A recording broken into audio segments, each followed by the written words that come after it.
thank you for a great presentation. There were a lot of stories and pictures that you painted, and one that stuck was a story about Elon Musk launching Tesla's latest car model. And you paint a picture where Elon Musk, he starts talking about the planet, the environment, our kids, the future, sustainability. Nothing in the beginning about features and benefits and how fast the car accelerates and so on. And directly afterwards, 400,000 people buy the car. They don't even buy the car, they pre-order the car. So what's going on here? Yeah. This is a perfect example of when you reverse the order, when you communicate from the inside out, when you tell people why you do something or why you are doing something, you're able to connect on a deeper level. That's what people respond to. That's where you get the emotional response. And so over the course of 6 or 8 weeks, 400,000 people pre-order the vehicle. The number is probably double or triple at this point now.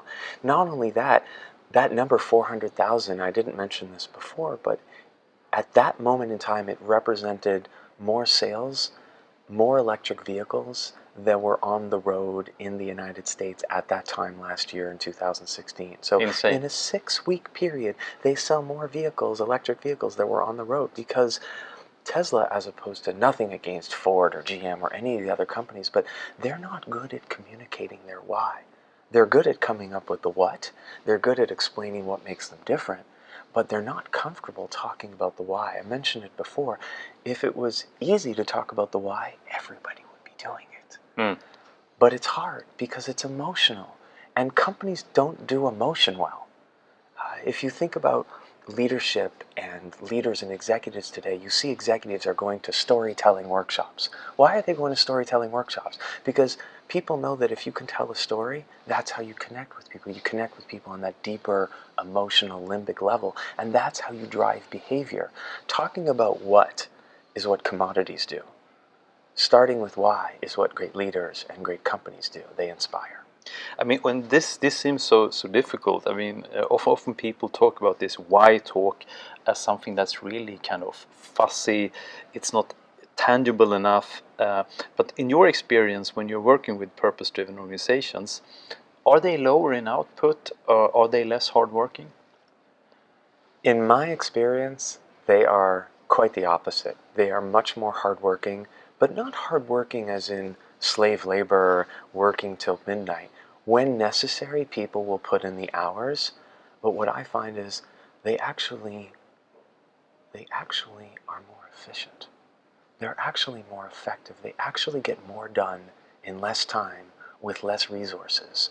What usually happens in these organizations that are purpose-driven is that leaders become multipliers.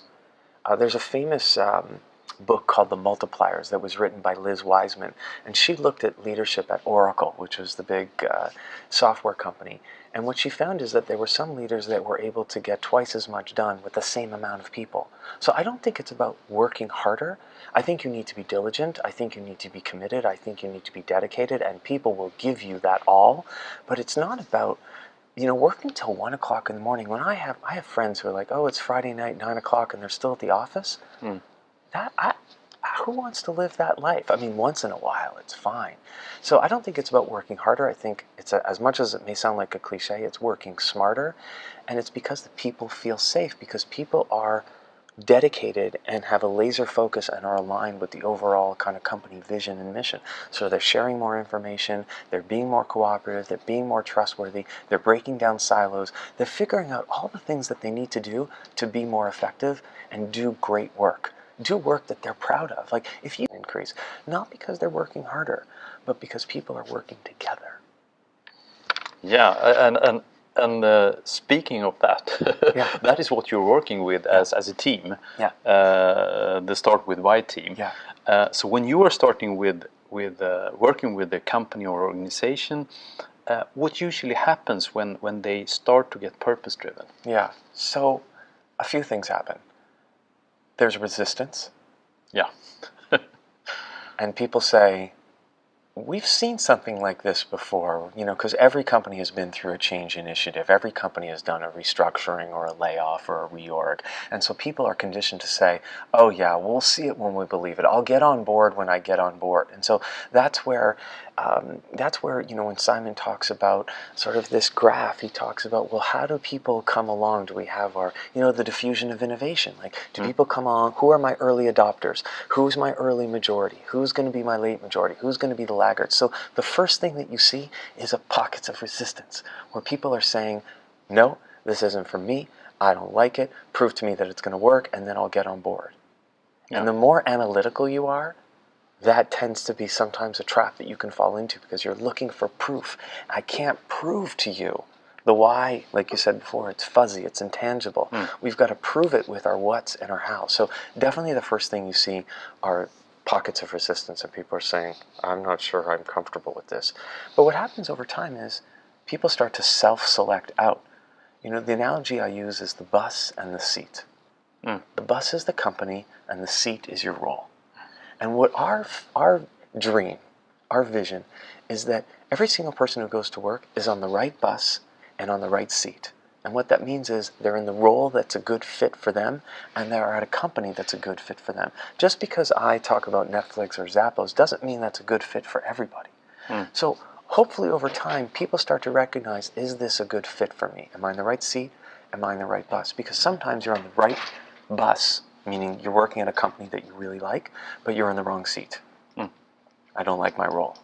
Or sometimes you're in the right seat. I love what I do. I'm a project manager. I love it. Or I'm a consultant, or I'm a trainer, or I'm a facilitator, but I don't like the company. And I think once companies start articulating their why and encouraging individuals to articulate their why as well, we can get more people who are in the right seat on the right bus. And when that happens, that's a total game changer, because then we can actually start making a difference in people's lives on a much bigger scale. Wow. Yeah. Where can I find more information? Absolutely. So the best place to find more information is just simply to go to startwithwhy.com. And that's all one word, startwithwhy.com. There's resources. I was just explaining to one of your participants that, we think of ourselves as a movement, and the movement is really about the people. And so we have resources that are available for free. We have a why discovery course. There's tools and tips and booklets and PDFs and things that you can download and look at and use to inspire the people who you work with and who you live with. We're constantly encouraging people to share the message. This is not something that we want to keep a secret. We want as many people as possible to think about why they do what they do. And I think the more people that do that, the better off everyone is going to be.